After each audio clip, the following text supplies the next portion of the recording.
Well, this week on 13 News Now, we are telling stories about sea level rise and how the rising sea level affects you. This Sunday, researchers and volunteers throughout Hampton Roads will record the highest tide level of the year, called the King Tide. Some believe tracking this tidal event will help predict the impact of flooding in the future. Reporter Ernie LeBeau explains how you can help catch the King Tide.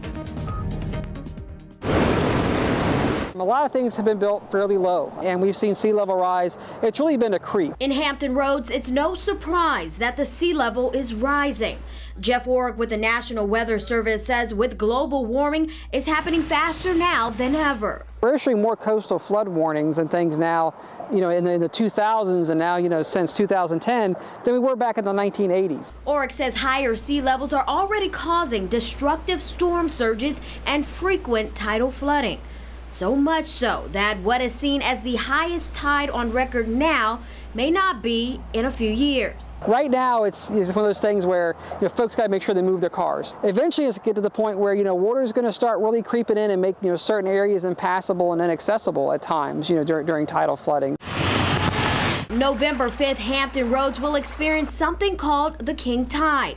It's when the Earth, Moon, and Sun line up and create the highest tide of the year. For a region surrounded by water and prone to tidal flooding, experts say this event will help give them important information regarding the rising sea level. Wherever you happen to live. Researchers like Dr. Derek Loftus with the Virginia Institute of Marine Science are using the King Tide as a teachable moment. Collect data to help us not only map the King Tide, but also better understand specifically what the tidal extent will be on the 5th. The data Loftus is referring to will be collected with a smartphone app called Sea Level Rise. The Sea Level Rise app was created by a company here in Norfolk. It will record GPS coordinates as they trace flooding on land. While in New York during Hurricane Sandy, Dr. Loftus developed a model to figure out where in that city it would flood.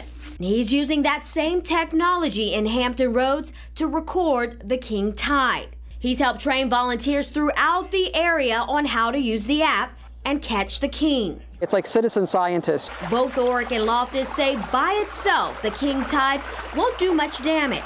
It may not produce a massive amount of flooding without some added rainfall or winds. But it will give scientists and emergency planners an idea of what the highest tide looks like now as the sea continues to creep ashore. Reporting, I'm Ernie LeBeau, 13 News Now.